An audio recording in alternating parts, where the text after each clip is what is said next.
Kita lihat aja kemarin kan bagaimana seorang Bahlil Lahadalia, beliau dengan santainya merespon itu, tidak terbawa emosi, tidak terpancing, tidak tersinggung gitu kan. Kemudian bagaimana kader-kader kita di pusat juga merespon itu secara dewasa, bagian dari sebuah dinamika politik. Jadi itu yang membuat Golkar kemudian mendapat respon positif juga akhirnya dari masyarakat.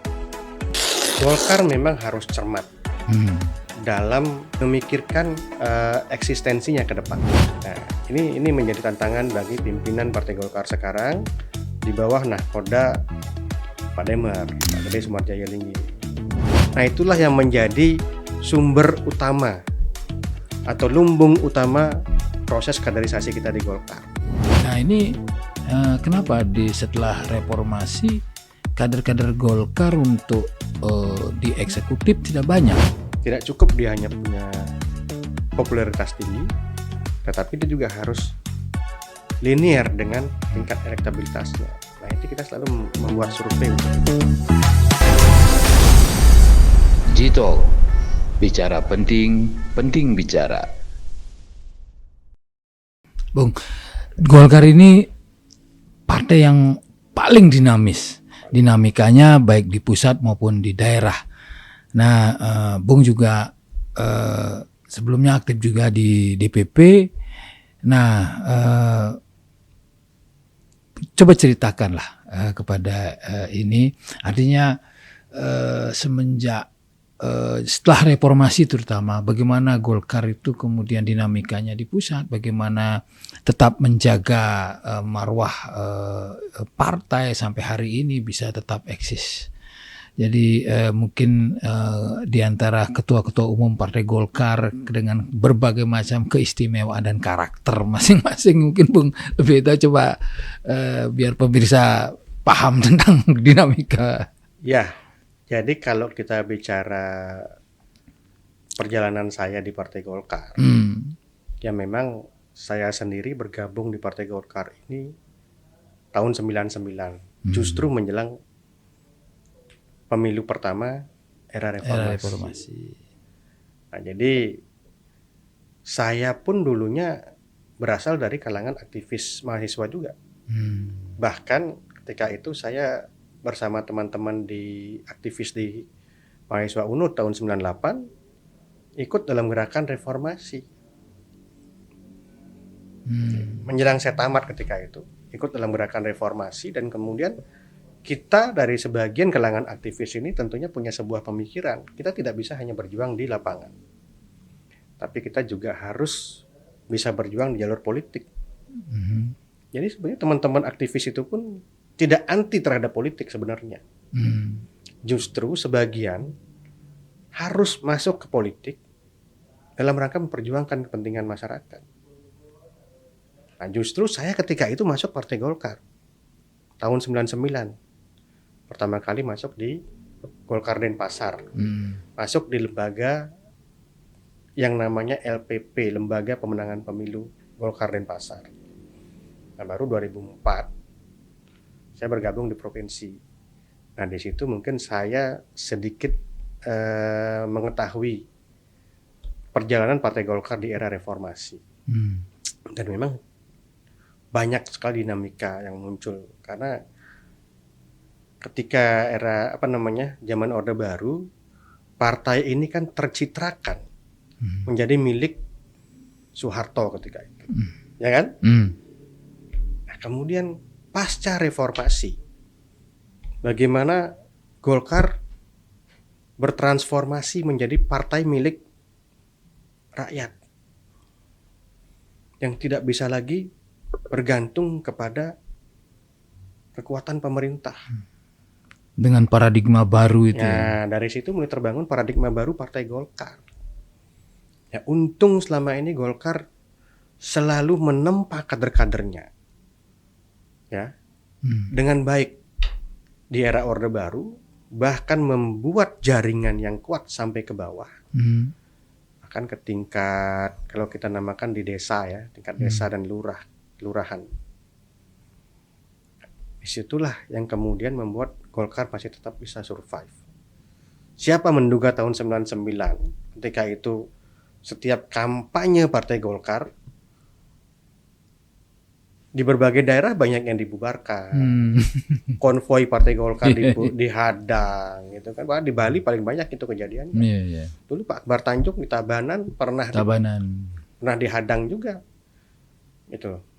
Jadi ini menarik. Ketika itu bahkan saya sempat berpikir di tahun 99, saya masuk Partai Golkar apa saya salah pilih partai ini gitu loh.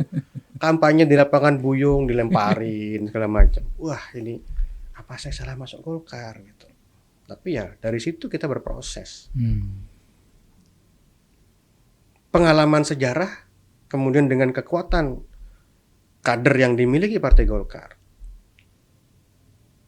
Ketika 99 dengan situasi seperti itu, kita masih bisa bertahan di posisi 2. Hasil pemilu tahun 99 itu.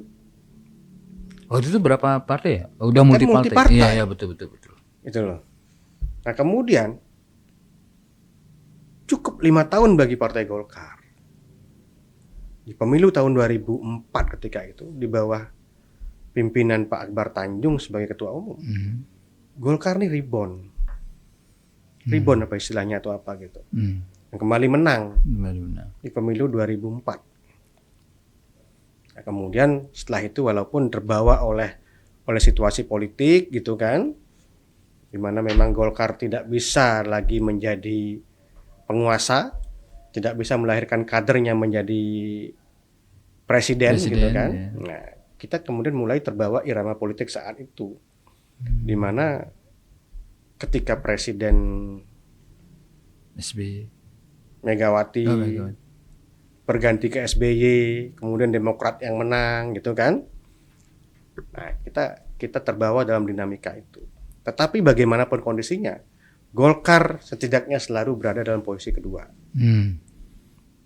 Jadi kita bicara bagaimana Pak Akbar Tanjung sempat membawa kemenangan bagi Partai Golkar tahun 2004. Kemudian terjadi Munas tahun 2004 itu, di mana Pak JK yang naik. Di Bali Munasnya? Ya, di Bali ketika itu. Persaingan antara Pak JK juga, Pak JK, Pak Prabowo, kemudian ada Pak Akbar Tanjung juga, gitu kan, ada Pak Wiranto. Gitu. Pak JK yang menang. Pak JK memimpin sampai ke 2009. Waktu itu Pak JK wakil presiden ya? Ya, Pak JK memimpin sampai 2009 dan masih tetap berada di peringkat kedua Partai Golkar. 2009 kita Munas lagi di Riau saat itu, dinamikanya juga cukup tinggi. Persaingan di situ antara Pak Abu Rizal Bakri, Surya Paloh, Tommy Soeharto, Wiranto, dan Pak Prabowo sendiri. Gitu. Pak Abu Rizal Bakri yang menang. Setelah itu Pak Surya Paloh kemudian keluar, bikin partai sendiri kan. Selalu ada dinamika dalam setiap pergantian kepemimpinan di Partai Golkar. Waktu itu yang konvensi presiden tuh lain. Ya, waktu itu ada konvensinya ketika itu. Konvensi calon presiden di Partai Golkar. Ya. Jadi dinamika itu berlangsung terus di Partai Golkar yang justru itu menumbuhkan kedewasaan dalam bersikap. Pak Surya dalam panggung politik nasional. Pak Surya buat partai, kemudian Pak Prabowo buat partai, ya. Pak Wiranto buat partai. Inilah salah satu keunikan Partai Golkar. Seperti yang katakan tadi bahwa Partai Golkar bukan lagi menjadi milik perorangan. Golkar itu milik publik, siapapun dan dari manapun bisa jadi ketua umum. Asalnya bisa jadi ketua umum. Nah itu contohnya tadi. Jadi ditinggalkan oleh banyak kader seniornya membentuk partai baru, Golkar tetap eksis. Ya kan? Iya. Perhatikan saja, hampir setiap perhelatan politik Munas itu selalu muncul tanda kutip korban di situ kan. Keluar dari Partai Golkar, bikin partai baru. Seperti Pak Surya Paloh, Pak Wiranto, Pak Prabowo, Tommy Soeharto. Ya kan? Tapi Golkar tidak pernah surut. Selalu minimal berada di 2 besar. Luar biasa. Luar biasa. Dan ini menarik nih sekarang kita ikutin. Perjalanan Partai Golkar di bawah kepemimpinan Pak Bahlil. Tantangannya cukup besar nih. Di bawah dominasi kemenangan PDIP yang selama ini, yang mungkin mencatat hat-trick dalam pemilu legislatif ya, dari sejak 2014, 2019, 2024. Ini pemilu legislatifnya kan PDIP yang menang terus. Dan Golkar selalu berada di nomor 2. Nah, di 2029 ini tantangannya nanti itu cukup besar. Karena kita menghadapi partai yang sudah 3 kali berturut-turut meraih kemenangan, PDIP, dan juga partai penguasa, Gerindra. Nah, ini menarik untuk kita. Ini ujian yang sesungguhnya bagi Partai Golkar. Apakah masih mampu berada di 2 besar? Nah, ini tantangan yang harus kita sama-sama hadapi nanti. Belum lagi muncul partai baru yang...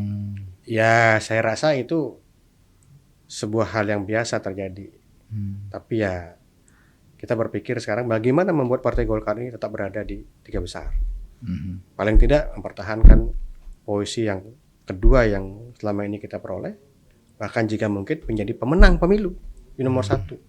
Kan seperti itu. Ya, Bung, kenapa ketum Partai Golkar tidak pernah dua periode atau nggak seperti yang lain itu berperiode ketumnya? Ya ini yang saya bilang tadi, bahwa siapapun punya kesempatan yang sama untuk menjadi ketua umum di Partai Golkar. Kan Golkar itu gudangnya kader. Jadi Golkar ini tidak tergantung pada satu figur. Karena apa? Akar pohon yang beringin yang sudah sangat kuat menancap di grassroots. Dan proses politik yang berjalan di Golkar, pendidikan politik yang berjalan di Partai Golkar, kaderisasi yang berjalan di Partai Golkar itu sangat baik. Jadi partai terbuka, siapapun, seorang Pak Bahlil dari timur nih, dari Papua, berdarah Maluku, bisa jadi ketua umum. Dan tercatat memang beberapa kali pengurus ketua umum partai itu provinsi. di luar orang Jawa gitu loh. Ada Pak JK Akbar Tanjung, JK dari Sulawesi Selatan kan. Kemudian ada Pak Akbar Tanjung dari Sumatera Utara. Ada Pak Abu Rizal Bakri dari Lampung. Sekarang Pak Bahlil dari Papua. Nah, ini bagian yang menarik untuk kita cermati di Partai Golkar ini. Jadi Golkar tidak kurang stok kader untuk menjadi pemimpin. Jadi kader dari Bali pun bisa dong suatu saat. Harusnya bisa. Dan mudah-mudahan suatu saat nanti kader dari Bali yang menjadi pemimpin Partai Golkar, kan begitu. Luar biasa, luar biasa. Nah, kemudian dinamika di Bali apa nih sekarang sepertinya baru, wajah baru, banyak anak muda dan sebagainya itu, Bung. Memang Anda sebagai OKK di DPD Bali? Ya, jadi Golkar memang harus cermat dalam memikirkan eksistensinya ke depan. Kita tahu bahwa sekarang ini tantangan dalam panggung politik nasional itu semakin besar. Seperti yang saya bilang tadi, PDIP yang sudah meraih hat-trick kemenangan pemilu legislatif, kemudian Gerindra sebagai partai penguasa. Bahkan sekarang di Bali kita sudah tergeser nomor 3 loh. Yang selama ini kita berada di 2 besar. Sekarang 2029 untuk pileg provinsi kita nomor 3 di bawah Gerindra ya. Nah, ini tantangan berat buat pimpinan Partai Golkar Bali sekarang. Nah, inilah yang menjadi catatan. Untuk pertama kalinya ya. Untuk pertama kalinya dalam era reformasi. Kita nomor 3 di tingkat provinsi. Nah, ini menjadi tantangan bagi pimpinan Partai Golkar sekarang di bawah nahkoda Pak Demer, Pak Dede Sumarjaya Linggi. Dan Pak Demer dengan pengalaman politik yang cukup panjang dan juga dalam perjalanan organisasi yang cukup panjang juga, kematangannya dalam berorganisasi, di berbagai organisasi profesi, usaha. Nah, membuat jaringan itu kita optimalkan betul untuk merangkul kader-kader baru. Dan kebetulan saya yang tugaskan sebagai Wakil Ketua Bidang OKK memiliki tanggung jawab itu. Dan kalau kita perhatikan di kepengurusan Pak Demar ini, jadi kita memiliki komposisi kader-kader muda yang cukup banyak saat ini. Bahkan beberapa kader baru, dominasinya juga cukup besar. Karena kita juga cukup diuntungkan dengan aktivitas yang cukup baik dari beberapa organisasi ormas-ormas yang ada di bawah keluarga besar Golkar, seperti AMPI, Kosgoro, Soksi, MKGR, HWK, AMPG, KPPG yang terus bergerak dalam rangka meluaskan jangkauannya untuk meraih kader-kader baru. Jadi kita memang sejak awal kita minta bahwa siapapun yang menjadi ketua ormas ini, karena kita punya ormas yang didirikan Partai Golkar yang bernama Trikarya, Kosgoro, Soksi, MKGR. Kemudian ada ormas yang didirikan oleh Partai Golkar, itu ada 5, AMPI, HWK, Sarkar Ulama, Al-Hidayah, dan MDI. Dan kemudian sayap, ada 2 organisasi sayap yang kita punya, AMPG, Angkatan Muda Partai Golkar, dan KPPG. Dan kita selalu tekankan kepada mereka untuk memperluas jangkauan pengurusnya. Jangan diambil dari mereka-mereka lagi, jangan diambil dari kader Golkar yang sudah masuk dalam pengurus Golkar. Boleh diambil mungkin dalam jajaran pengurus inti. Di pengurus lainnya harus dikembangkan dengan merekrut kader-kader baru. Nah, ini yang sering kita tekankan. Nah, kebetulan memang berjalan baik selama ini. Karena kita di Partai Golkar juga memiliki wakil ketua bidang hubungan ormas yang bertanggung jawab terhadap pengembangan itu. Dan bersinergi dengan kita di wakil ketua bidang organisasi, kaderisasi, dan keanggotaan. Ini selalu kita tekankan itu, dan kebetulan itu berjalan dengan baik.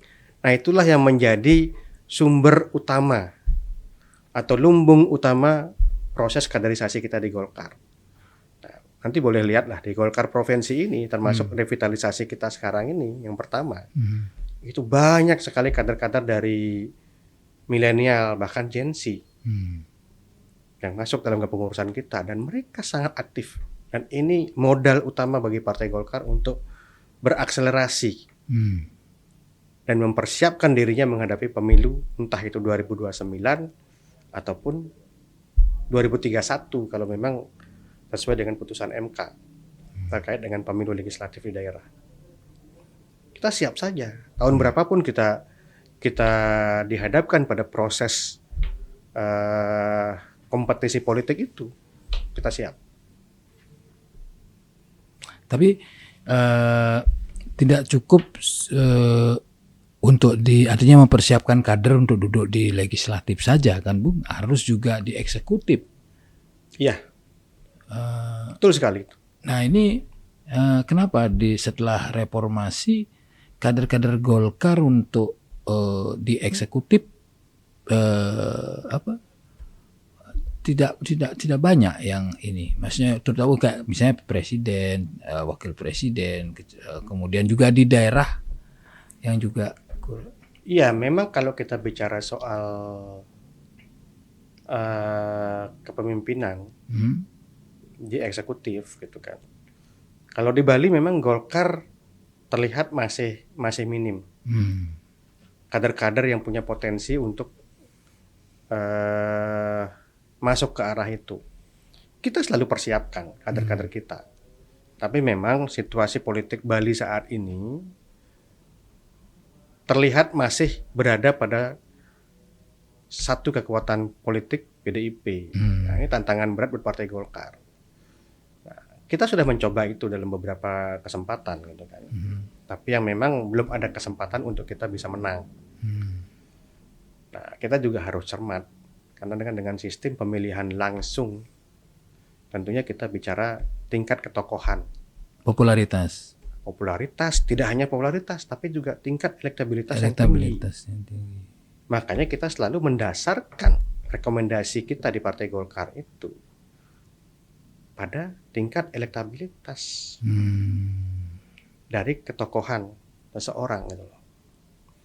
Tidak cukup dia hanya punya popularitas tinggi, tetapi dia juga harus linear dengan tingkat elektabilitasnya. Nah, itu kita selalu membuat survei untuk itu. Karena memang salah satu acuan bagi DPP Partai Golkar dalam memberikan rekomendasi Cakada, calon kepala daerah, itu berdasarkan pada 2 bahkan 3 kali survei internal. Walaupun survei internal, tapi melibatkan lembaga survei yang profesional. Nah, itu terjadi dalam beberapa pemilu kita di belakang ini.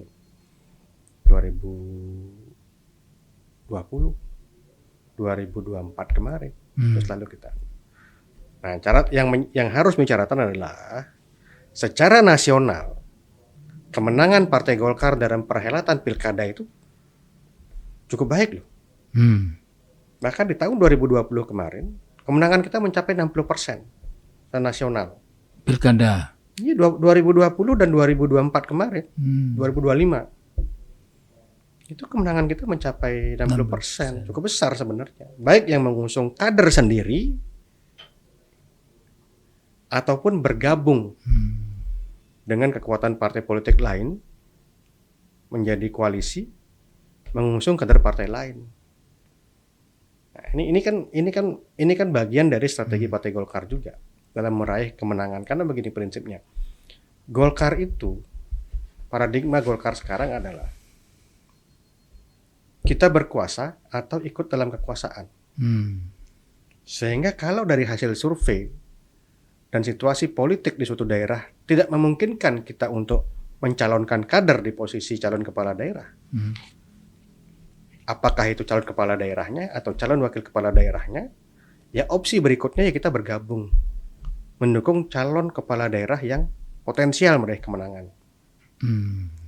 Nah, itu yang membuat strategi Golkar ini berhasil selama ini. Yang kalau diakumulasikan itu rata-rata di angka 60% secara nasional. Itu ketika pemilihan langsung.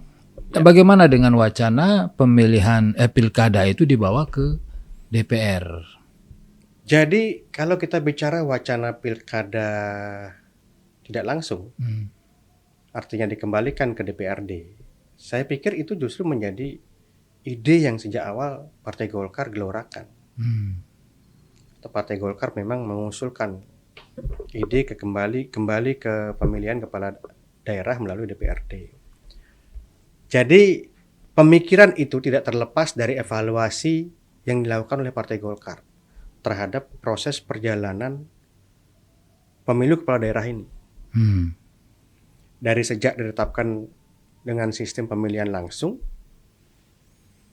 ya kan, pasca reformasi kan, kita kan mengevaluasi perjalanan itu. Kalau kita melihat diubahnya sistem pemilu kepala daerah dari DPRD ke pemilihan langsung, itu kan untuk mengawal semangat reformasi ketika itu. Satu, mencegah KKN, kolusi, korupsi, nepotisme. Itu semangat dasar kita ketika menggeser pemilihan kepala daerah dari DPRD ke pemilihan langsung. Nah, ini yang kita evaluasi selama sekian periode pilkada ini berjalan. Apakah itu sudah efektif untuk menghapus praktek KKN itu? Dan ternyata sampai saat ini tidak efektif. Tambah ini lagi. Dan bahkan bertambah parah. Bagaimana kemudian sistem pilkada langsung ini membuat proses politik ini menjadi mahal. Tidak hanya bagi penyelenggara, tetapi juga bagi kontestan yang bertarung di pilkada itu. Jadi kos politiknya cukup tinggi. Nah, kemudian di sisi lain ada gesekan juga yang semakin kuat di masyarakat. gesekan karena persaingan di persaingan antar calon kepala daerah dan perbedaan dukungan. Terjadi polarisasi yang cukup kuat di masyarakat. Dan bahkan polarisasi itu menghasilkan dendam politik di belakang hari.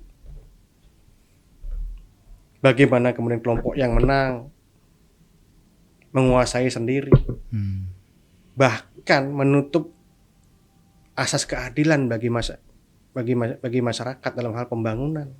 Nggak dapat hibah gitu. Iya, jadi bantuan-bantuan yang selama ini diberikan ya mungkin bagi kelompok pemenang, kelompok yang kalah terpinggirkan.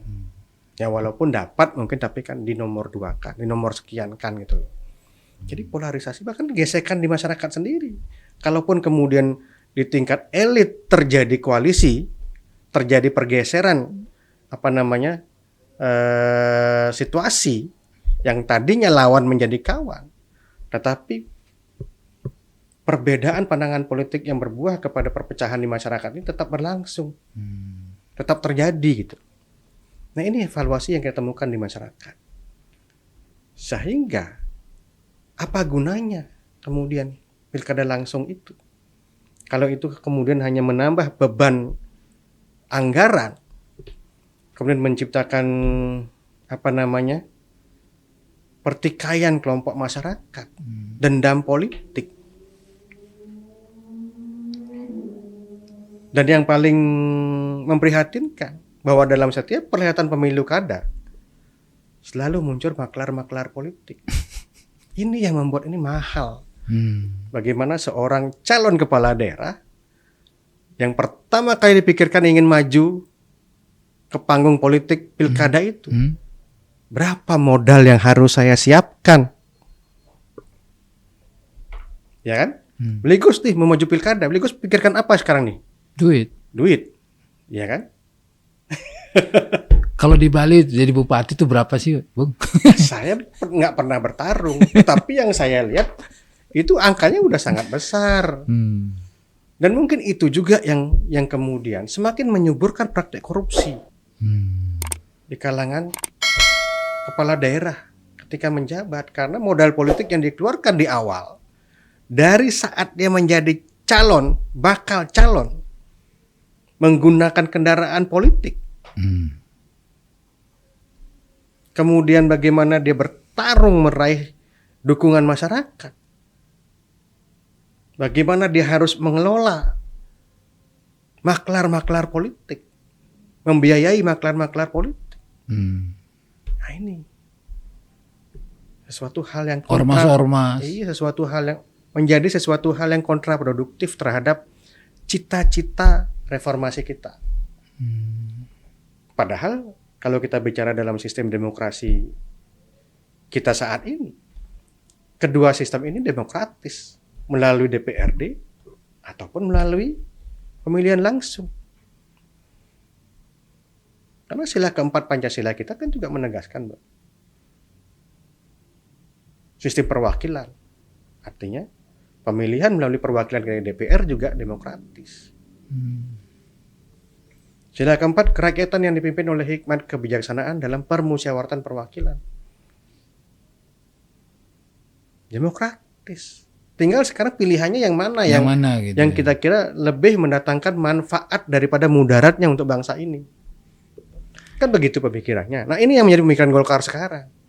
Ya kalau memang tidak bermanfaat dan tidak sejalan dengan cita-cita reformasi kita untuk mengikis KKN itu dan malah menyuburkan KKN, ya kita evaluasi aja, kita kembalikan ke sistem perwakilan melalui DPRD pemilihannya. Muncul pertanyaan, apakah kemudian dikembalikan ke pemilihan DPRD tidak sekedar menjadikan itu hanya mengalihkan panggung transaksional politiknya saja. Panggung politik transaksional saja. Dari rakyat, membeli suara ke rakyat umpamanya, ke pemilih, kemudian membeli suara para wakil kita di DPR. Mungkin iya, Hmm. tapi setidaknya permainan itu bisa kita persempit. Dengan permainan itu kita persempit Hmm. dari pemilih ke DPRD, pengawasannya pun bisa kita perkuat. Lebih bisa dikontrol ya, diawasi. Iya, jadi pengawasan terhadap praktik jual beli suara di masyarakat itu sulit dikontrol. Karena sulit dikontrol dari aspek pengawasan dan juga penindakan. Yang akhirnya membuat pemilu semakin ke belakang ini semakin subur praktik jual beli suara itu.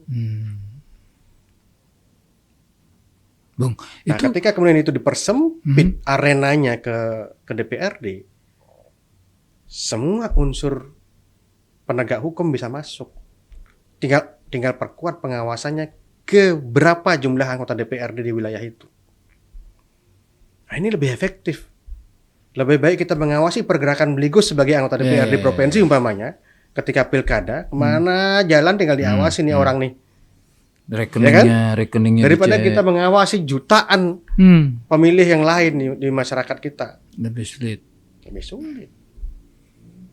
Jadi kita persempit arenanya, kita perkuat pengawasannya. Seperti itu. Itu yang menjadi prinsip Golkar, mengusulkan sistem pemilihan kepala daerah ini dikembalikan ke DPRD. Biaya penyelenggaranya juga jauh. Biaya penyelenggaraannya akan menjadi Jauh lebih murah. hemat bagi anggaran negara kan. Termasuk juga bagi kandidat atau kontestan. Tapi itu bisa memang. Saya pikir bisa. Kenapa tidak? Sudah ada bahasan-bahasan di. Ya, memang wacana itu sudah ada. Karena bagaimanapun Golkar sebagai pengusul, kemudian juga direspon oleh Partai Gerindra. Ya, walaupun sekarang mungkin belum muncul lagi pembahasannya, tapi ya kita masih menunggu nanti dalam proses undang-undang pemilu maupun pemilu kada yang baru nanti. Ini pemilu kadanya tahun 2009 atau kapan? Ya kalau kita 2029. mengutip putusan MK itu kan konstitusional bersyarat. Kalau tidak salah ya. Jadi yang secara prinsip membagi pemilu itu menjadi dua rezim. Pemilu nasional, pemilu lokal. Daerah. Ya, nasionalnya itu pemilu presiden, kemudian pemilihan DPR dan DPD, gitu. Kemudian pemilihan lokalnya, ya pemilihan DPRD dan pemilihan kepala daerah. Nah, kalau DPR kemudian pembentuk undang-undang kemudian mengadopsi putusan MK itu secara penuh, ya berarti akan ada dua pemilu nanti, dua kelompok pemilu, lokal, nasional yang tetap di 2029, Pilpres, dan juga pemilihan DPR RI dan DPD RI. MK juga memerintahkan bahwa pemilu lokal setidaknya 2 sampai 2,5 tahun sejak pemilu nasional dilakukan. Berarti jatuhnya adalah 2031. Untuk pemilu lokalnya, untuk pemilu lokalnya. daerahnya. Nah, sekarang kembali ke pembentuk undang-undang nih, pemerintah bersama DPR. Apakah akan sepenuhnya mengadopsi itu atau ada konsep baru yang dilahirkan tanpa menabrak putusan MK ini? Seperti itu. Nah, ini sekarang masih menjadi pembahasan di DPR. 2029 untuk nasional, kemungkinan 2031 untuk Lokal. Kalau melihat dari keputusan MK tersebut. Mungkin akan muncul pertanyaan. Kalau umpamanya pemilu lokalnya dilakukan tahun 2031, bagaimana dengan kepala daerah dan anggota DPR yang habis masa jabatannya di 2029. Nah, ini juga menimbulkan berbagai persepsi dan perdebatan di masyarakat. Apa diperpanjang atau Apakah anggota DPRD yang sekarang diperpanjang atau bagaimana? Kalau kita bicara kepala daerah, mungkin tidak sulit. karena ada PLT? Karena dalam kekosongan itu, semenjak habis masa jabatan kepala daerah tahun 2029 atau 2030, tinggal ditunjuk pejabat Pejabat ya. kepala daerah seperti yang telah berjalan pada periode sebelumnya. Tapi kita bicara DPRD-nya, karena tidak mungkin kita nunjuk pejabat atau pelaksana tugas anggota DPRD, kan nggak ada kan? Tidak mungkin. Iya, iya. Lalu bagaimana? Ada wacana yang berkembang di anggota DPRD sekarang, gitu kan? Untuk diperpanjang nih DPRD yang sekarang ini. Nah, pertanyaannya adalah dasar hukumnya apa?